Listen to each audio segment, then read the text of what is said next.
र 7वां अध्यायको पुनः पहिलो श्लोकको एकपल्ट उच्चारण गरेर अनि अगाडि बढ्ने। 7औं अध्यायको पहिलो श्लोक हजुरहरू निकाल्नु होला।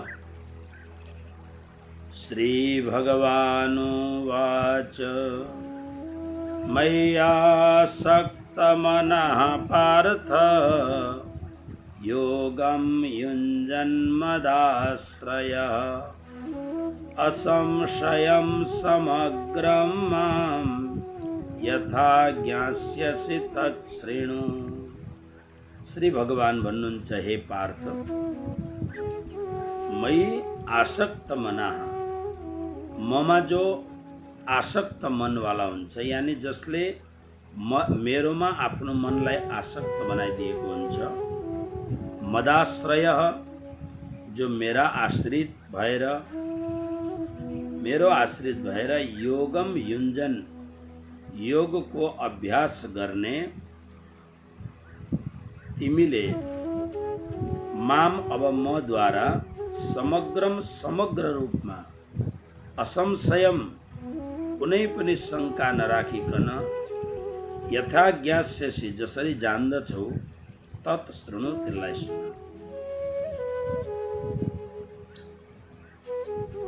भगवान भन्नुहुन्छ, अर्जुन, तिमीलाई अब म मेरो समग्र स्वरूपको वर्णन गर्दछु।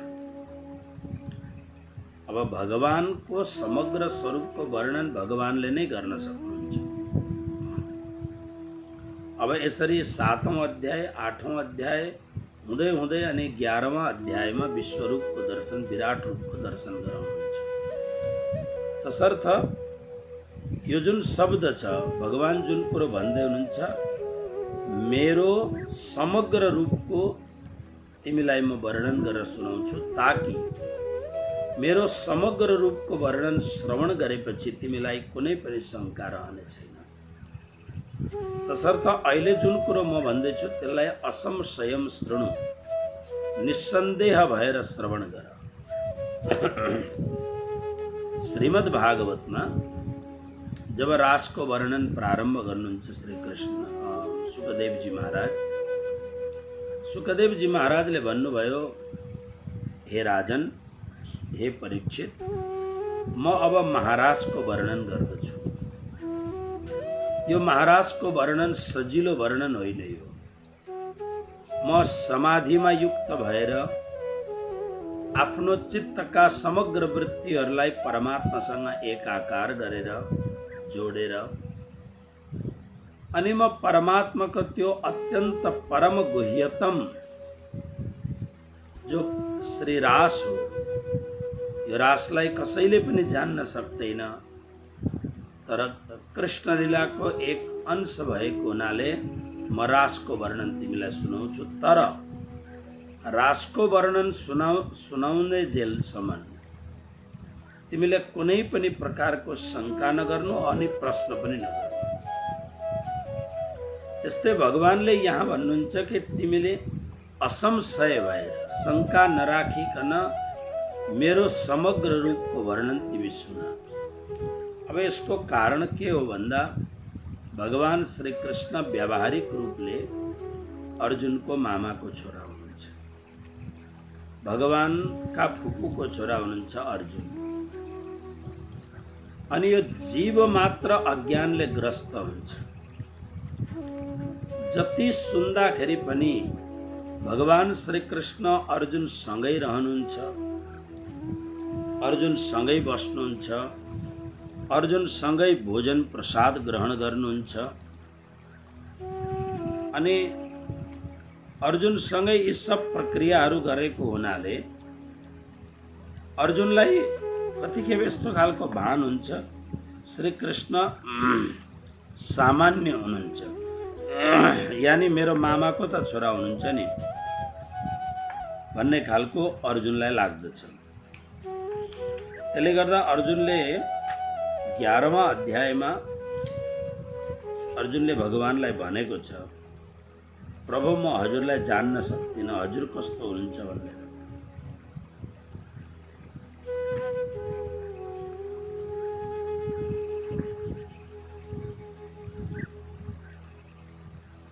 अर्जुनले अगाडि गएर 36 श्लोकबाट बहुत सुन्दर प्रार्थना गरेको छ 11वां अध्यायमा। कस्मात् च तेन नमेरन् महात्मन गरीयसे ब्रह्मणोऽप्यादि कर्त्रे अनंत देवेश जगन्निवास त्वमक्षरम सत्सत् परम यत् त्वमादिदेव पुरुष पुराण त्वमस्य खूब प्रार्थना गरेको छ।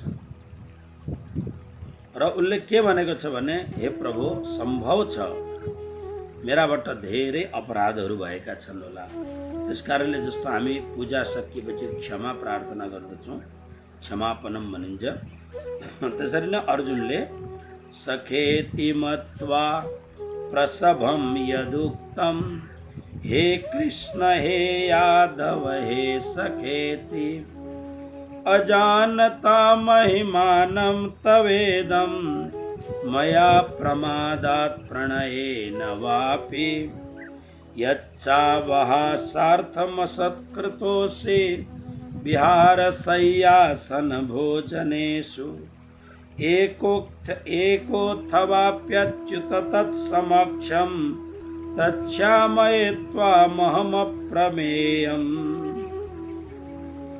हे प्रभु, मद्वारा धेरै भूलहरू भएका छन्। किन भन्दाखेरि हँसी मजाक गर्दा, घुम्दा फिर्दा, सुत्दा उठ्दा अनि उठ्दा बस्दा, खाँदा पिउँदा, एक्लै अथवा त सबै साथीहरूका साथमा मद्वारा धेरै अपमान हजुर हुनुभएको छ। त्यसकारणले हे अप्रमेय स्वरूप, प्रमाण जसलाई दिन सकिँदैन, हे अप्रमेय स्वरूप, मेरा अनन्त अपराधहरूलाई क्षमा गर्नुहोस्, म हजुरसँग बार बार क्षमा माग्दछु भनेर 11वां अध्यायको 41 र 42 श्लोकमा प्रार्थना गरेको छ। किनभने सम्भव छ हामी यसरी बहुत नजदीक भएपछि हजुरको मैले अपमान गरेको छु। भगवान भन्नुहुन्छ, अर्जुन, तिमीले पहिलो नम्बर कुरो शंका नगरी सुन, कारण तिम्रो भित्र यो भावना उत्पन्न नहोस्, कृष्ण मेरै मामाका त छोरा हुन् नि। यदि तिमीलाई यो भावना उत्पन्न भयो भने तिमीले मैले वर्णन गर्दै गरेको मेरो समग्र स्वरूपको तिमीलाई थाहा हुन सक्दैन। किनभने अर्जुन, पिण्डदेखि लिएर अनन्त कोटि ब्रह्माण्ड र ब्रह्माण्डदेखि पनि परको अस्तित्व म मात्र हुँ। तर तिम्रो अगाडि महाभारतको यो विशाल मैदानमा, कुरुक्षेत्रको विशाल मैदानमा महाभारतको युद्धको लागि तिमी जस्तै म पनि एउटा प्रत्याशी भएर युद्ध गर्न तयारी भएको बेलामा म तिम्रो रथ चलाउँदैछु। सम्भव छ तिमीमा शङ्काहरू जाग्ला, तसर्थ तिमीले मेरो यो महत्तम स्वरूपको अस्तित्वलाई र असलियतलाई तिमीलाई बुझ्न गाह्रो होला। शङ्का भएपछि तिमीलाई बुझ्न गाह्रो हुन्छ। तसर्थ भगवानले विशेष शब्द पहिल्यै श्लोकमा राख्दै हुनुहुन्छ, असंशयम, शङ्का नगरिकन, शङ्कादेखि रहित भएर, निसन्देह भएर तिमी त्यो स्वरूपको वर्णन सुन जसमा मेरो सम्पूर्ण स्वरूप। अब यहाँ सम्पूर्ण स्वरूपमा 7वां अध्यायमा परा प्रकृति र अपरा प्रकृतिको वर्णन हुन्छ। ज्ञान र विज्ञानको कुरो भगवानले गर्नुभएको छ। त्यसकारणले सम्पूर्ण स्वरूपको अर्थ केवल परमधाममा बसेको सच्चिदानन्द घन स्वरूप मात्र होइन, यो समग्र विश्वको अणु अणुमा भएको जुन स्वरूप छ त्यो पनि म नै हुँ। भगवान यो भन्न खोज्दै हुनुहुन्छ। त्यसकारणले आउनुहोस् श्लोक नम्बर 2 देखि अब प्रारम्भ गरौँ। ज्ञानं तेऽहं सविज्ञान मिदं वक्ष्याम्यशेषतः यज्ज्ञात्वा नेह भूयोऽन्यज् ज्ञातव्यमवशिष्यते। पदच्छेद। ज्ञानं ते अहं सविज्ञानम् इदं वक्ष्यामि अशेषतः यत् ज्ञात्वा न इह भूयः अन्यत् ज्ञातव्यम अवशिष्यते। यो शब्दको अलग अलग हामीले अपरेसन गर्यौं। यसलाई पदच्छेद भनिन्छ। किनभने एउटा श्लोक बनाउनका लागि सन्धि समासहरूको उपयोग गरेर धेरै शब्द जोडेर श्लोक बनाउँदा श्लोकको मर्यादा हुन्छ, कुन छन्दमा बनाइन्छ, कुन अलङ्कारलाई उपयोग गरेर बनाइन्छ, कुन रस र रीतिलाई उपयोग गरेर बनाइन्छ। त्यसले गर्दा थोरै शब्दमा धेरै कुरो भन्नुपर्ने हुनाले शब्दहरू जोडिएका हुन्छन्। त्यसले गर्दा अर्थ गर्दाखेरि पदच्छेद गर्यो भने सजिलो हुन्छ। पहिले शब्दार्थ श्रवण गरौँ। ज्ञानम ते अहम, ते भनेको तिम्रा लागि, अहम म, सविज्ञानम इदम, इदम भनेको यो, सविज्ञानम स विज्ञानम, विज्ञान सहितको ज्ञानम ज्ञानलाई अशेषतः सम्पूर्ण रूपले वक्ष्यामि भन्ने छु। यत ज्ञात्वा, यत ज्ञात्वा छ नि। अब हेर्नु सन्धि के हुन्छ भने ज्ञात्वा, ज्ञ शब्द क र श मिलेर ज्ञ भनिन्छ। तपाईहरु मोबाइलमा जसले नेपाली हिन्दी टाइप गर्दछौले ज्ञ टाइप गर्नुहोस् एकैपल्ट, किनभने अक्षरमा ज्ञ छ, श पनि छ, त्र पनि छ। किनभने ज्ञ, त्र, श, त्र, ज्ञ यो एउटै शब्द होइन, यो दुईटा अक्षर मिलेर बनिएको हो। त्यसकारणले ज्ञ शब्द भन्छ क श संयोगे ज्ञ, क र मूर्धन्य श मिलेर ज्ञ शब्द बनिन्छ। त्यसकारणले जब ज्ञ गरेर जब तपाई यसलाई प्र्याक्टिकल गरेर बताउँ है।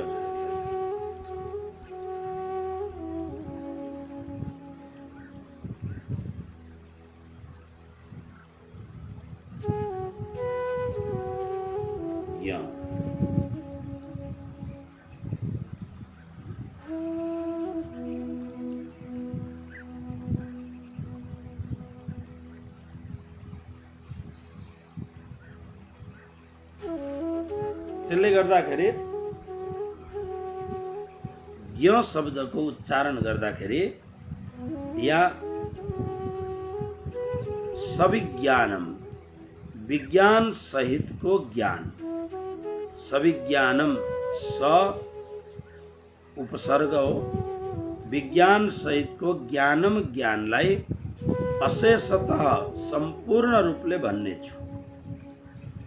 यत ज्ञात्वा जसलाई जानेर, भूयः फेरि इह यो संसारमा, यत ज्ञात्वा, यत ज्ञ उतापट्टि भएपछि यत शब्दको जुन त थियो त्यो ज हुन गयो, यसलाई सन्धि भनिन्छ। त्यसकारणले जब हामी सन्धि विच्छेद गर्दछौँ यानी पदच्छेद गर्दछौँ त्यतिखेर यज भनेर भन्न पाइँदैन, त्यसलाई त भन्नुपर्छ। यत ज्ञात्वा, यत ज्ञात्वा तिमीलाई म विज्ञान सहितको ज्ञान भन्ने छु, जसलाई जानेर इदम ज्ञातव्यम, इह भनेको यो संसारमा अथवा यस विषयमा, ज्ञातव्यम अरु कुनै पनि जान्ने योग्य अन्यत न अवशिष्यते, कुनै पनि कुरो बाँकी रहँदैन। यानी यो कुरोलाई जानिसकेपछि हे अर्जुन अब जान्नु पर्ने कुनै पनि कुरो बाँकी रहँदैन। अब हेर्नुहोस् यहाँ विज्ञानको नाम लेखेको छ, विज्ञान सहितको ज्ञान। संस्कृत साहित्यमा आएपछि विज्ञान शब्द प्रसंग अनुसार अलग अलग अर्थ हुन्छ विज्ञानको। यहाँ जो विज्ञान छ त्यो हामी चौथो श्लोकदेखि स्पष्ट रूपमा यसलाई जान्न सक्छौँ। तर भगवान श्री कृष्णको एउटा प्रार्थना छ, नमो विज्ञान रूपाय परमानंद रूपिणे कृष्णाय गोपीनाथाय गोविंदाय नमो नमः। नमो विज्ञान रूपाय, हे विज्ञान स्वरूप परमात्मा हजुरलाई प्रणाम गर्दछु। अब कृष्णको लागि विज्ञान शब्द जुन आएको छ यसको अर्थ के हो भन्दा ज्ञान भनेको संसारको शास्त्रबाट जानिएको वस्तुलाई ज्ञान भनिन्छ।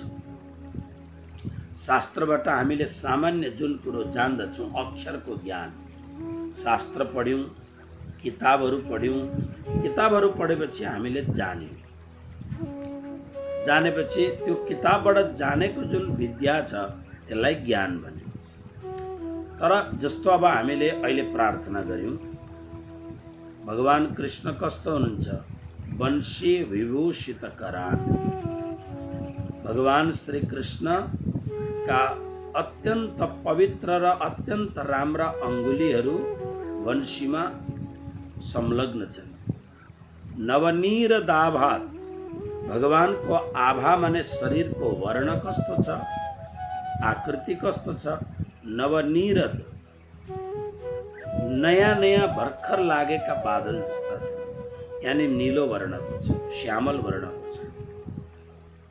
पीताम्बर भगवानको श्री विग्रहमा पीताम्बर धारण गर्नुभएको छ। अरुण बिम्ब प्रभुको ओठ अरुणको फल बिम्ब फल जस्तो अत्यन्त परम अरुण भनेको लालिमाले युक्त छ, अधरोष्ठ छ। पूर्णेन्दु सुन्दर मुख भगवान श्री कृष्णको मुखारविन्द कस्तो छ भन्दा पूर्ण चन्द्रमा जस्तो प्रभुको श्री मुखारविन्द छ। अरविन्द नेत्रात् अरविन्द भनेको कमल, कमलको जस्तो आँखा छ। अब यो कुरो हामीले जुन जान्यौं यो भयो ज्ञान। यो विज्ञान होइन, यो ज्ञान हो। शास्त्रीय रूपमा म विज्ञानको सन्दर्भलाई भन्दैछु। हुन त अहिलेको जुन आधुनिक विज्ञान छ, आधुनिक कुरोलाई विज्ञान शब्दको अर्थ भन्नु पनि अर्थ के हो भने कुनै पनि कुरोलाई प्र्याक्टिकली जान्नुको नाम हो विज्ञान। त्यसलाई हामी साइन्स भन्दछौँ। जस्तो पानी जान्नु पर्यो तो पानीको मेथड के हो, त्यो विज्ञान हो। यसरी नै हरेक कुरोको आधुनिक विज्ञानमा जुन कुरोलाई परिभाषित गरिन्छ त्यसलाई विज्ञान भनिन्छ।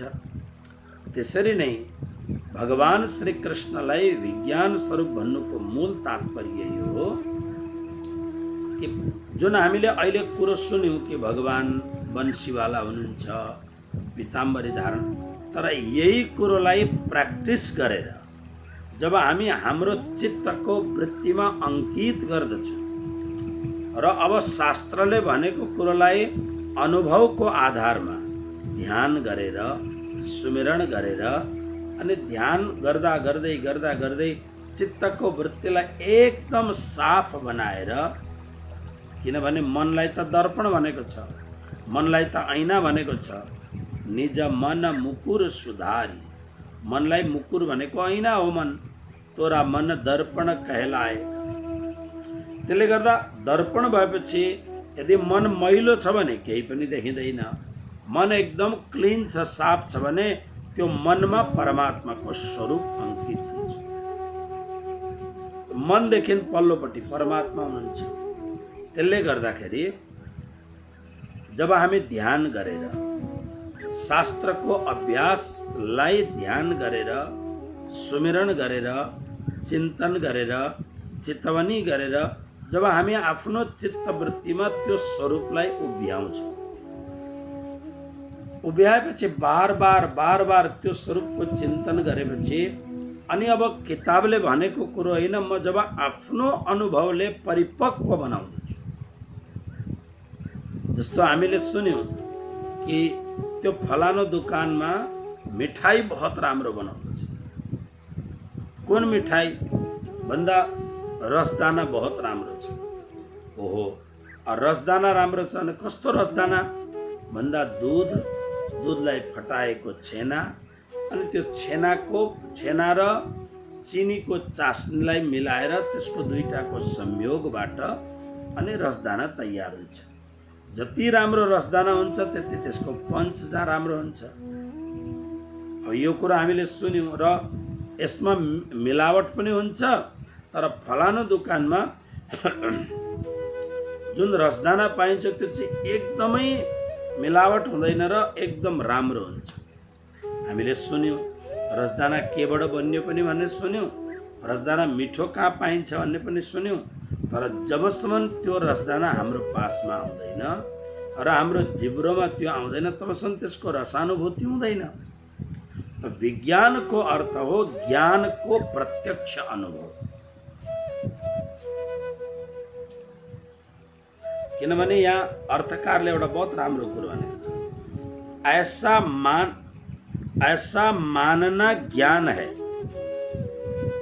और भगवान ही सब कुछ बने हुए हैं, भगवान के सिवाय कुछ भी नहीं है, ऐसा अनुभव हो जाना विज्ञान है।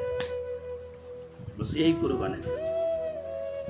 मतलब ज्ञानलाई अनुभव गर्नु अथवा ज्ञानको रसास्वादन गर्नु, रसदाना जिब्रोमा राखे झैं रसास्वादन गर्नुको नाम विज्ञान हो। त्यसकारणले यो जुन श्लोक छ यसलाई राम्ररी याद गरौं। विज्ञान सहितको ज्ञान, यानी अब यहाँ जो यो जुन अब तेस्रो चौथो श्लोकदेखि जुन कुरा आउँछ, यहाँ विज्ञानको मूल अर्थ के छ? भगवानको वास्तविक स्वरूप कस्तो छ, भगवानको वास्तविक स्वरूपलाई कसरी जान्ने, यो विषय पनि विशद रूपमा वर्णन गरेको छ। त्यसकारणले विज्ञान सहितको ज्ञानलाई मबाट सुन। किनभने मेरो समग्र स्वरूपको वर्णन वेदले पनि गर्न सक्दैन। वेदमा एउटा शब्द आउँछ नेति। नेति शब्दको अर्थ हो न एति। वेद स्वयं साक्षात भगवान वेदले पनि ती परम पुरुष परमात्माको वर्णन गर्न सक्दैनन् जसले आफ्नो नाम नेति राखे। न एति। मैले जति कुरो भन्न खोज्दैछु परमात्मा यति मात्र होइन। त्यसकारणले वेदान्तमा एउटा शब्द छ अवाङ मनस गोचर। परमात्मा को हुन् भन्दा अवाङ भनेको वाणीको विषय होइन। मतलब वाणीले बोलेर त्यो कुरोको सम्पूर्ण वर्णन गर्न सकिँदैन। मनस गोचरम, मन पनि दौडेर पनि त्यहाँ पुग्न सक्दैन। त्यसकारणले त ध्यान गर्दाखेरि मन सम्पूर्ण रूपमा शान्त हुन्छ। 6औं अध्यायमा मैले यस विषयमा धेरै कुरो हजुरहरूसँग निवेदन गरेको छु।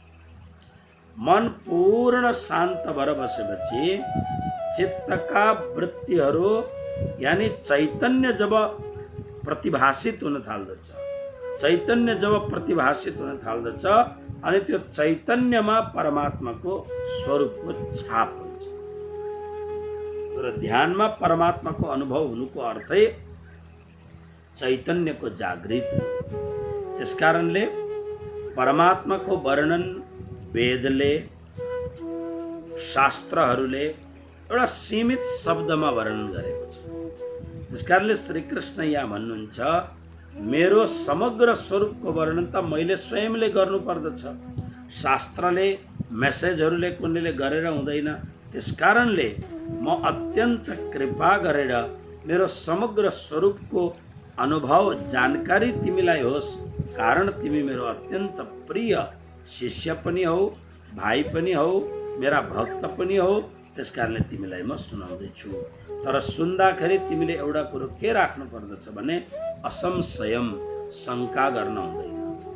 पहिलोको श्लोकमा आयो नि असंशयम शृणु, शंका नगरिकन सुन भन्ने जुन। किनभने शंका गरेपछि हामी त्यो कुरोलाई राम्ररी बुझ्न सक्दैनौँ। हामी हाम्रो पैमानामा हाम्रो मापदण्डमा हामी हेर्दछौँ, तर हाम्रो मापदण्ड बहुत सानो छ। परमात्मा हाम्रो मापदण्ड भन्दा अनन्त अनन्त गुना परमात्माको विस्तृत वर्णन छ। त्यसकारणले हाम्रो पैमानामा होइन, हाम्रो मापदण्डमा होइन, निसन्देह भएर अत्यन्त भक्त भएर चरणमा बसेर प्रभु जे भन्नुहुन्छ त्यो कुरो सुन्नु पर्दछ। अब अगाडिको श्लोक हेर्नुहोस्, सुन्दर श्लोक अगाडिको श्लोक नम्बर 3। सुन्दर श्लोक छ, जरा ध्यानले हेर्नुहोस्।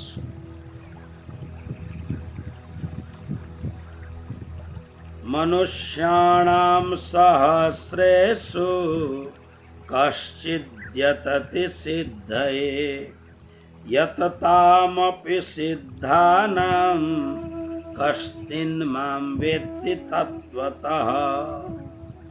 पदच्छेद गाह्रो छैन यहाँ। मनुष्याणां सहस्रेषु कश्चित् यतति सिद्धये। यतताम् अपि सिद्धानां कश्चित्। अब माम म उता भएको हुनाले कश्चितको त नभइदियो यहाँनिर, कश्चिन भयो। तर हामी जब पदच्छेद गर्छौं, पदच्छेद गर्दाखेरि हामी भन्छौं कश्चित, आधा तको उच्चारण गर्छौं। कश्चित माम वेत्ति तत्त्वतः। आउनुहोस् अब यो श्लोकको जरा विशद रूपमा अर्थ हेरौँ। भगवानलाई कसले जान्न सक्दछ, कसले जान्न सक्दैन। बहुत मार्मिक श्लोक छ।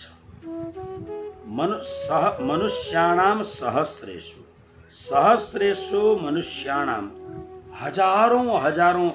हेर्नुहोस्, सहस्रेषु भनेको हजार होइन नि, हजारौं।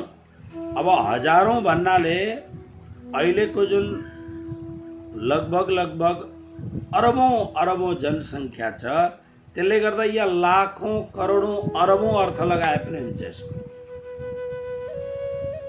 सहस्रेषुको अर्थ व्याप्ति अर्थमा लाखौं करोडौं अरबौं मान्छेहरूमा सहस्रेषु मनुष्याणाम अर्थ ध्यान दिएर हेर्नु नि। फेरि कुनै पण्डितजी अथवा कुनै ज्ञानीले हो महाराजले लाखौं भने, करोडौं भने, अरबौं भने होइन, सहस्र भनेको त हजारलाई मात्रै मानिन्छ भन्नु होला। त्यसकारणले ध्यान दिएर सुन्नुहोस्। महात्माहरूले त्यसकारणले अर्थ अलिक खोलेर भन्नुपर्दछ। पण्डितजीहरू फेरि लकिरका फकिर हुन्छन्, त्यही कुरोलाई मात्रै भन्छन् उनले। सहस्रेषुको शब्दार्थ यानी जुन शब्द हो, सहस्रेषु शब्दको अर्थ हो हजारौं। तर अहिलेको जनमानसलाई हेर्दाखेरि हजारौं अर्थ मात्रै लगाएर पुग्दैन, लाखौं करोडौं अरबौं अर्थ लगाइदेवा। जस्तो कोही कोहीलाई भनिन्छ नि, आफ्नो छोरालाई, भाइलाई, नातिलाई, पनातिलाई, होइन मैले 1000 खेप भनिसकेर पनि किन नबुझेको भन्दा 1000 खेप भनिँदैन कहिले पनि। 1000 खेप भन्दा त मुखै सुकिहाल्छ नि। तर भन्नका लागि के भन्छ, मैले 1000 खेप भनिसकेँ, मैले 50 खेप यो कुरो भनिसकेर पनि यो मान्छे बुझ्दैन। र त्यसरी नै यो अतिव्याप्ति शब्द भगवान भन्नुहुन्छ हजारौं लाखौं करोडौं करोडौं मनुष्यहरू मध्येमा, मनुष्यहरूमा कश्चित कोहीले सिद्धये यतति, सिद्धिको लागि प्रयत्न गर्दछ। पहिले शब्दार्थ सुन्नुहोस्। सिद्धिको लागि प्रयत्न गर्दछ। यतताम, ती सिद्धिको लागि प्रयत्न गर्ने सिद्धानाम, सिद्धहरूमा पनि, सिद्ध भएका पुरुषहरूमा पनि कश्चित कुनै कुनै अपि पनि, कुनै कुनैले मात्र माम मलाई तत्त्वतः वेत्ति, तत्त्वपूर्वक जान्दछ। अब हेर्नुहोस्, हामी कति सौभाग्यशाली छौँ। हामी परम परम परम सौभाग्यशाली छौँ। किनभने जो व्यक्ति अहिलेसम्म भगवत गीताको कुरै जान्दैन, भगवान सम्बन्धी कुरै जान्दैन, ती व्यक्तिहरू भन्दा हामी धेरै ठीक छौँ। कमसेकम हामी भगवत गीतालाई आफ्नो हातमा राखेर भगवत गीतालाई प्रणाम गर्ने सौभाग्य त हामीलाई प्राप्त भयो। त्यसमा पनि ती जसका घरमा गीता त छन् तर कहिले खोलेर हेर्दैनन्, जसका घरमा बिल्कुल शास्त्र छैन त्योभन्दा ती श्रेष्ठ छन्। तर जसका घरमा गीता पनि छन् र बिहान 1 अध्याय अथवा 5वटा श्लोक पाठ गरेर मात्रै आफ्नो पूजा गर्ने जसको बानी छ, तो घरमा गीता राख्ने मात्रै भन्दा गीता खोलेर 5 श्लोक जाने पनि नजाने पनि 5 श्लोक पढ्नु, त्यो गीता राख्ने भन्दा त्यो पढ्नेवाला श्रेष्ठ। तर पढ्दाखेरि पनि हतार हतार नपढेर, जल्दीबाजी नगरेर, अलिकति सिरियस भएर, अलिकति मनलाई लगाएर, होइन के भन्न खोज्नु भयो भगवानले भन्न, अलिकति मनलाई लगाएर पाठ गर्नु।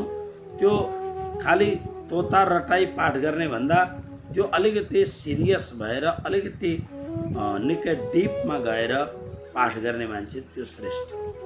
किनभने अलिकति डिपमा गएपछि तपाईहरु धेरै कुरो बुझ्दै बुझ्नु। भगवत गीताको यो बडा एउटा गजबको कुरो छ। जति तपाई डिपमा जानुहुन्छ त्यति तपाई असमञ्जसमा पर्नुहुन्छ, त्यति तपाईका भित्र अब प्रश्नहरूका जन्जाल आउन थाल्दछन्। यो के भनेको होला, यो के भनेको होला, किन? पहिलो नम्बर कुरो, प्राय अर्थ गर्ने मान्छेले भगवान कृष्णलाई मात्र विष्णु मानेर अर्थ गरेको हुन्छ। भगवान विष्णु मानेर, भगवान श्री कृष्णलाई मात्र भगवान विष्णु मानेर जसले अर्थ गरेको छ, उसले अर्थ गर्दाखेरि पूर्णात् पूर्ण सच्चिदानन्द घन परमात्मा त विष्णुलाई नै मान्छन् उनीहरूले। तर भगवान श्री कृष्णको मानो एउटा बहुत ठुलो ओसन समुद्र, अनि त्यो ओसन समुद्रमा एउटा थोपो, अनि त्यो थोपालाई 1,00,000 गुना टुक्रा बनाउनुहोस् त्यसको, हो त्यसको एउटा टुक्रा मात्रै विष्णु भगवान हो। तपाईहरुलाई नै सुन्दा गाह्रो अप्ठ्यारो पनि भयो होला, होइन के भन्नुहुन्छ गुरु महाराजले भनेर। यो 7औं अध्यायमा अगाडि निस्सन्देह रूपमा अगाडि म जे भन्दैछु एकपल्ट विश्वास गरेर, यो साधुले पक्कै पनि ठग्दैन, यो साधु पक्का पनि यो ठग साधु होइन भन्ने भावनाले सुन्नुहोस्, म भन्दै जान्छु। तर अहिले पनि सुन्दा जसले तारतम मन्त्र लिएको छैन उनीहरूलाई अलिकति अप्ठ्यारो लाग्ला, अरे यो के हो भनेर। तर भगवान श्री कृष्ण को विष्णु भगवान भनेको त्यो भाव। तर अर्को कुरो हेर्नु नि, उपनिषदले एउटा श्लोक भनेको छ, पूर्णमदः पूर्णमिदं पूर्णात् पूर्णमुदच्यते पूर्णस्य पूर्णमादाय पूर्णमेवावशिष्यते। अब हेर्नुहोस्, त्यो जुन श्री कृष्ण यानी एउटा समुद्र, समुद्रको एउटा थोपो, त्यो थोपाको 1,00,000 वटा टुक्रा, त्यो थोपाको 1,00,000 टुक्रा गर्दाको एउटा टुक्रो, त्यो भयो विष्णु भगवान। अब त्यो विष्णु भगवान त साह्रै साना रहेछन् भन्ने तपाईलाई भाव होला, साना छैनन्। किनभने उपनिषदले भन्दछ कि पूर्णबाट अपूर्ण कहिल्यै पनि प्रकट हुँदैन, पूर्णबाट पूर्ण नै प्रकट हुन्छ। त्यसकारणले समुद्र स्वरूप भगवानबाट त्यो कण जब प्रकट हुन्छ नि, त्यो कण पनि आफूमा समुद्र नै हुन्छ। अझै ध्यान दिएर सुन्नुहोस्, समुद्रको एउटा थोपो, थोपाको त्यो कण जसको मैले वर्णन गर्ने। तर तपाईँ जब त्यो कणमा पुग्नुहुन्छ, त्यो कणमा पुग्दा त्यो कण कुनै, मैले त यो अब उदाहरण दिनका लागि व्यावहारिक शब्द चाहिन्छन् र मैले त्यो कण भने। तर जब तपाईँ त्यो कण, त्यो परम सत्यको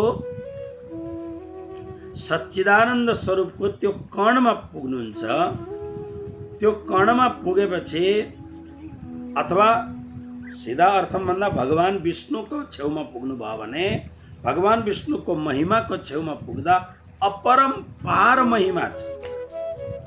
एउटा 14 लोकको मालिक हुनुहुन्छ। त्यसकारणले पूर्णात् पूर्णमुदच्यते, पूर्णबाट अपूर्ण कहिल्यै पनि प्रकट हुँदैन। त्यसकारणले भगवानले सृष्टि बनाउँदाखेरि माइक सृष्टि, स्वप्नाको सृष्टि किन बनाउनु भयो भन्दा, विपनाको सृष्टिमा त कहिले कुनै पनि कुरो थोरै हुँदै हुँदैन, त्यो पूर्ण नै हुन्छ। त्यसकारणले भगवान श्री कृष्णलाई जान्न बडा गाह्रो छ।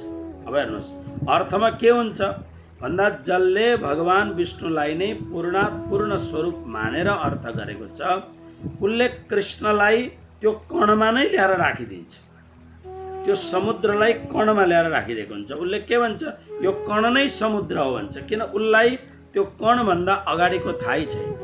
जस्तो उदाहरणको लागि तपाईहरुलाई खन्यु थाहा छ कि छैन? गाई हेर्न जाँदा खन्यु हुन्छ, जसलाई हिजो आज अन्जिर भन्छौँ हामी।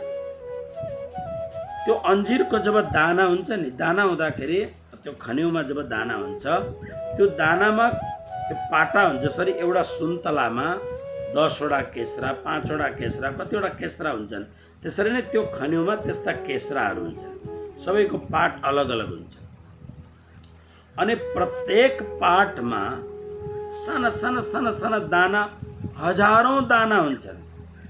एउटा खन्युको एउटा पाटमा हजारौं दाना हुन्छन् अनि हजारौं दानामा समय पाएपछि किरा लाग्छन् त्यसमा, र एउटा दानामा एउटा किरा लागेको हुन्छ। तर त्यो एउटा दानाको त्यो किराले अर्को दानामा भएको किरालाई थाहा पाउँदैन, किन उसले ऊ जुन दानामा बसेको छ उसले त्यसैलाई नै आफू पूर्ण मानेर बसेको छ। एउटा केस्रा भयो, अर्कोपट्टिको केस्रामा जाँदा यसमा भएका हजारौं किरालाई पल्लोपट्टि पनि किराहरू छन् भन्ने, मेरै साथीहरू छन् भन्ने उसलाई थाहै हुँदैन। बिल्कुल यसरी नै जसलाई जति ज्ञान छ, किनभने भगवान विष्णुको मात्र ज्ञान हुने व्यक्तिले अनन्त कोटि ब्रह्माण्ड छन्, अनन्त कोटि ब्रह्माण्डमा अनन्त नारायण छन्, अनन्त नारायणमा अनन्त विष्णुहरू छन् भन्ने कुरो उसलाई त्यो ज्ञानै हुँदैन। त्यसकारणले गीताको अर्थ गर्दा उसले आफ्नो भूमिकाको हिसाबले पूरा ज्ञान लगाएर अर्थ गर्दैको हुन्छ, तर तपाईलाई ज्ञान त्यति मात्रै हुन्छ। यसदेखि माथि वेदान्तीहरूले जब अर्थ गर्दछन् उनीहरूले निराकारलाई ब्रह्म मान्दछन्, आकार छैन। एउटा महान शक्तिलाई मात्रै उनीहरूले ब्रह्म मान्दछन्, परमात्मा मान्दछन्। जसले निराकारलाई मात्रै परमात्मा मान्दछन् उनले बार बार अर्थ गर्दाखेरि श्री कृष्णको शुद्ध साकार श्री विग्रहको अर्थै गर्दैन। उनले त्यो अर्थ गर्दाखेरि घुमाई फिराई ल्याएर निराकारकै अर्थ गर्दछ, यानी ब्रह्मलाई आँखाले देख्न सकिँदैन, त्यही अर्थ गर्दछ। किनभने भगवान विष्णुको भूमिका भन्दा माथिको भूमिका निराकारको भूमिका हो, जहाँ एउटा यस्तो अज्ञात परम शून्य छ, जहाँ आनन्दै आनन्द छ, जहाँ खुसी नै खुसी छ, तर एउटा परम शून्य। हेर्नुहोस् शून्यमा आनन्द छ। हामी अहिले आनन्द किन प्राप्त गर्न सक्दैनौँ भन्दा हामी शून्यमा छैनौँ। भगवान बुद्ध शून्यमा हुनुहुन्थ्यो, हामी अशून्यमा छौँ। हाम्रो भित्र यति धेरै यति धेरै यति धेरै छ, हजारौं हजारौं जन्मदेखिका डेटा कलेक्सन भएका छन् हाम्रा भित्र, हजारौं हजारौं जन्मका डेटा कलेक्सन। अनि आज हामी एकपल्ट कमसेकम सोचेर हेर्नुहोस्, बिहानदेखि लिएर भोलिपल्ट बिहानसम्म हाम्रो मानसिक स्तरमा क्षण क्षणमा कति डेटा एकत्रित भइरहेका हुन्छ। त्यसले गर्दा हाम्रो मन यी सब कुरोले गर्दा शून्यमा प्रवेश नै गर्न दिँदैन हाम्रो मनलाई, हाम्रा वृत्तिहरूलाई। त्यसले गर्दा हाम्रो भित्र उथल पुथल मचिरहेको हुन्छ। ध्यान भनेको त्यो अवस्था हो, यस सम्पूर्ण उथल पुथलबाट मुक्त बनाएर शून्यमा समाधि बनाउनु, त्यसको नाम हो ध्यान। बिल्कुल अब केही पनि छैन, त्यतिखेर मन पनि ठिङ्ग उभिएको हुन्छ, चित्तका वृत्तिहरू पनि चञ्चल नभएर सम भएका हुन्छन्। मानौ तलाउको पानी बिल्कुल शान्त छ, यो अवस्थाको नाम हो ध्यान। यसमा बडो आनन्द हुन्छ। अहिलेको जति पनि संसारमा प्रचलित औद्योगिक ध्यानहरू छ, शब्द ध्यान औद्योगिक, अहिलेका जति पनि ध्यानका अध्यापकहरू छन्, टिचरहरू छन्, यी सबै व्यवसायी हुन्। पैसा जसरी पनि ल्याउन्, त्यसका लागि उनीहरूले फिस राखेर पैसा ल्याउन्, अथवा त शिष्य बनाएर तिमीहरू मेरो परम शिष्य हो भनेर अब शिष्य भएपछि त अब शिष्य वृत्ति त दिनै पर्दछ गुरुलाई, गुरु दक्षिणा, त्यसरी ल्याउन्। तर अहिलेको ध्यान व्यावसायिक ध्यान, औद्योगिक ध्यान। यो ध्यानले मान्छेहरूले काठमाडौँको राम्रो भन्दा राम्रो ठाउँमा, जहाँ एउटा निकै राम्रो व्यापारी घर बनाउन सक्दैन, ध्यानको व्यवसायबाट उठेको पैसाले घर बनाउन सक्छ। बडो राम्रो छ। किन? एउटा मान्छे अव्यवस्थित छ, दुखी छ, मनले एकदम विकृत भएको छ, पैसा छ उसकोमा तर शान्ति छैन, राम्रो ठुलो पोस्टमा छ शान्ति छैन, राजनीतिमा छ शान्ति छैन। त्यसले गर्दा यो मान्छेकोमा आएर यो मान्छेले जुन टेक्निक सिकेको छ, राम्रो कुरो टेक्निक छ उसकोमा, जुन टेक्निक सिकेर मनलाई, चित्तका डामाडोल वृत्तिहरूलाई एक ठाउँ उभ्याइदिने प्रक्रिया उसले सिकाएपछि त्यो आतुर भएको व्यक्तिले केही समयको साधनाद्वारा त्यो शून्यको प्रथम अवस्थालाई यदि उपलब्ध गर्यो भने उसलाई शान्तिको महसुस हुन्छ। अब शान्तिको महसुस त्यो व्यक्तिको माध्यमबाट भएपछि उसले पैसा खर्च गरिहाल्छ। तर यो शून्यको प्रथम अवस्था हो। भगवान बुद्ध, भगवान महावीर अथवा त्यो अवस्थामा पुगेका बुद्ध पुरुषहरू जुन शून्यमा उपस्थित हुन्छन्, त्यो शून्यता अत्यन्त प्रगाढ शून्य, त्यो ब्रह्माकार वृत्ति शून्य हो। यो जुन शून्य छ, जहाँनेरि तपाईँ व्यावसायिक ध्यान केन्द्रमा जानुहुन्छ, यो शून्यता बिल्कुल मानव कस्तो हो भन्दा जस्तो समुद्रमा तपाईँ आज माघे सग्राती छ, अथवा त आज कति तारिक हो, भोलि सोमबार औँसी, सोमवती औँसी, समुद्रको किनारमा छ। आज नबोलिकन पहिले सोमवती अमावास्याको दिन यो नदीमा स्नान गर्ने अथवा त समुद्रमा स्नान गर्ने भनेर तपाईँ जानुभयो। तपाईँ जाँदाखेरि दिलमा पुग्ने साथ चिसो हावाको महसुस हुन्छ। यसो गोडा राख्ने साथ बालुवा भिजेको हुनाले तपाईँको गोडा त्यो बालुवामा राख्दाखेरि भिजेको अनुभव हुन्छ। बस यही मात्रै हो। अहिले समुद्रलाई त छोएकै छैन, यति मात्र अवस्था। समुद्रलाई छुँदाखेरिको अर्कै आनन्द छ। अनि जति जति समुद्रमा प्रवेश गर्दै जान्छ, किनभने यो शून्यको समुद्र यस्तो छ, जति भित्र जान्छ, अब संसारको समुद्रमा धेरै भित्र गएपछि मान्छे मर्छ, तर यो शून्यको समाधिमा जति भित्र जान्छ मान्छे त्यति जीवित हुँदै जान्छ, त्यति ऊ जीवन मुक्त हुँदै जान्छ, त्यति उसले महामृत्युञ्जयलाई अनुभूत गर्दै जान्छ। यो त्यस्तो खालको कुरो हो। त्यसले गर्दा व्यावसायिक ध्यान केन्द्रहरूमा पनि मान्छेलाई शान्ति मिल्दछ, किनभने उनीहरूले त्यो सुन्दर टेक्निक सिकेका छन्। तर यो अवस्था, त्यसकारणले जो निराकारवादीहरू छन्, जो शून्य, जसलाई प्रभुपादले भगवत गीताको आफ्नो अर्थमा माइक भन्छन्, किनभने यो निराकार शून्य अवस्था यो मायाबाट परको अवस्था होइन। त्यसकारणले प्रभुपादले माइक भनेर उनले बार बार त्यसलाई खण्डन गरेका छन्। यी माइक हुन्। अब हेर्नुहोस्, यो जुन अवस्था छ, यो अवस्थालाई पनि पार गरेपछि अनि त्यहाँबाट कृष्णको साम्राज्य आउँछ। कृष्णको साम्राज्यको पहिलो पडाव हो गौलोक धाम। गौलोक धाममा पुरुष पनि छन्, स्त्री पनि छन्। ब्रजको रासको आनन्द त्यहाँ नित्य प्रति भइरहेको छ। र यो ठाउँमा पुग्दा कृष्णको एउटा पडावमा पुग्नुभयो। तर यो अन्तिम पडाव होइन। यो अन्तिम पडाव कहाँ हो भन्दा जब गौलोक धामबाट पनि पार पुगेपछि सच्चिदानन्द घन परब्रह्म परमात्माको मूल जुन किशोर स्वरूप छ, त्यहाँ पुगेपछि मात्र चिदादित्यम किशोरांगम परे धामने विराजितम स्वरूपम सच्चिदानन्दम निर्विकारम सनातनम। यो स्वरूपलाई जुन श्यामाजीको साथमा बसेको जुन स्वरूप छ, यो स्वरूपलाई प्राप्त गर्दा बल्ल पूर्णात पूर्ण त्यो समुद्रमा नै, समुद्रको अतलस्पर्शी बीचमा नै हामी पुगेको छौँ, यस्तो अनुभव हुन्छ। त्यसकारणले भगवद गीतालाई सिरियस भएर तपाईँ पाठ गर्न थाल्नुभयो भने त्यो खालि तोता रटाईको पाठ भन्दा त्यो पाठ श्रेष्ठ हो।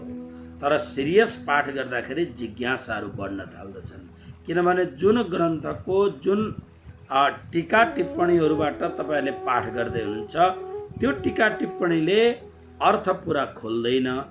अर्थ पुरा नखोलेपछि अनि जिज्ञासा भोक बढाइदिन्छ। यो ठुलो काम। अब भोक बढाएपछि के हुन्छ भने त्यो अर्थ मात्रै पढेर जसले मन बुझाउँछ सकिगयो। तर प्रबल भोक लागेपछि अब भोजनको लागि हामी तर्खर गरेर अगाडि बढ्दछौँ। अनि खोजी गर्दै गर्दै गर्दै गएपछि कुनै न कुनै त्यो महापुरुष जसले कृष्णको साङ्गो पाङ्ग परात्पर प्रभुलाई जसले जानेको छ, त्यस्तो परम विज्ञानी जसले कृष्णको रहस्यलाई जानेको छ, त्यस्तो परम विज्ञानी सद्गुरुबाट अनि कृष्णको सन्दर्भलाई हामी राम्ररी बुझ्न सक्छौँ। त्यसकारणले यो श्लोकलाई फेरि एकपल्ट हामी हेरौँ। हजारौं हजारौं मनुष्यमा, यानी लाखौं करोडौं मनुष्यमा कोही कोही सिद्धिको लागि प्रयत्न गर्दछ। अब यहाँ अर्को पनि म एउटा कुरो तपाईहरुलाई बताउँछु। यहाँ सिद्धि जुन कुरो भनेको छ त्यो अणिमा, महिमा, गरिमा, लगिमा, प्राप्ति, प्राकाम्य, ईशित्व, वशित्व, ये 8 सिद्धिहरू हुन्। यो सिद्धि गीतामा यो सिद्धिलाई केही पनि भनेको होइन। यो सिद्धि भन्दा यो सिद्धि अलग हो। जस्तो अहिले संसारमा यी के हुन्, जुन रामचरित हनुमान चालिसामा श्री हनुमानजी महाराजको प्रार्थना गर्दा अष्ट सिद्धि नवनिधि के दाता, असबर दीन जानकी माता, राम रसायन तुम्हारे पासा, सदा रहो रघुपति के दासा। यहाँ जुन अष्ट सिद्धि भनेको अणिमा, मान्छे सानो भन्दा सानो अहिले देखिएको छ, सिद्धि यस्तो प्राप्त गरेको छ।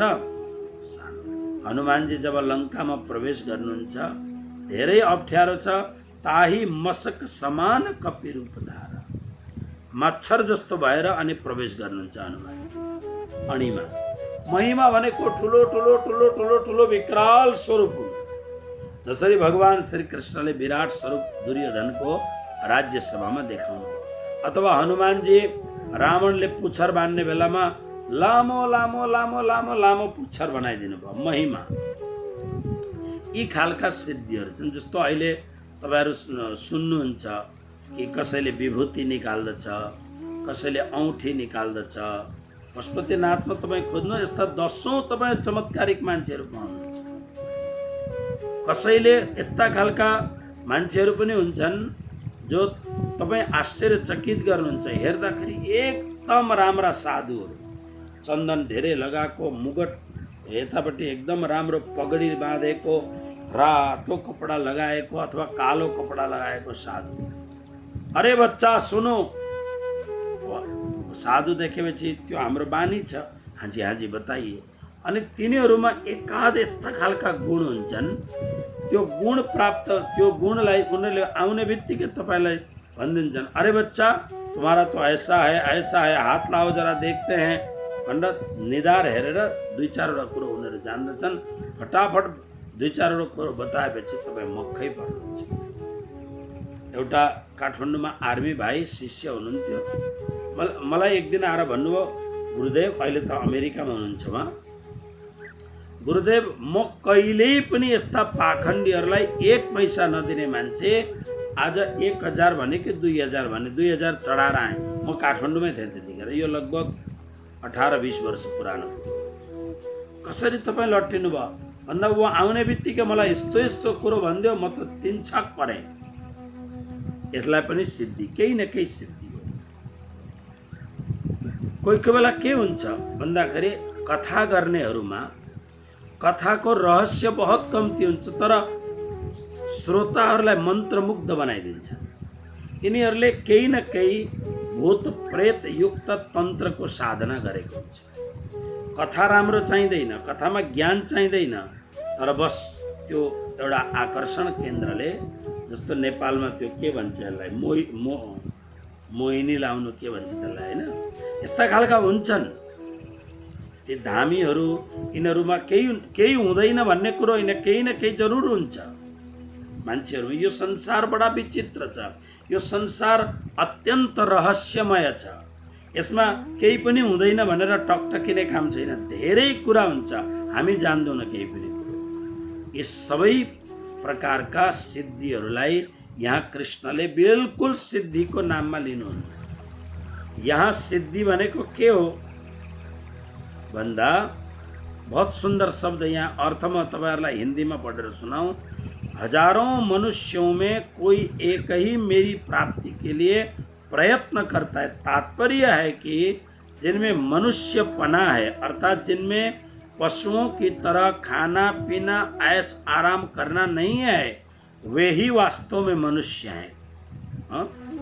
बडो सुंदर अर्थ गरेको छ यहाँनिर। के भनेको छ भन्दा यो सिद्धि के हो भन्दाखेरि परमात्मालाई पाउनका लागि प्रयत्न गर्नुको नाम हो सिद्धि।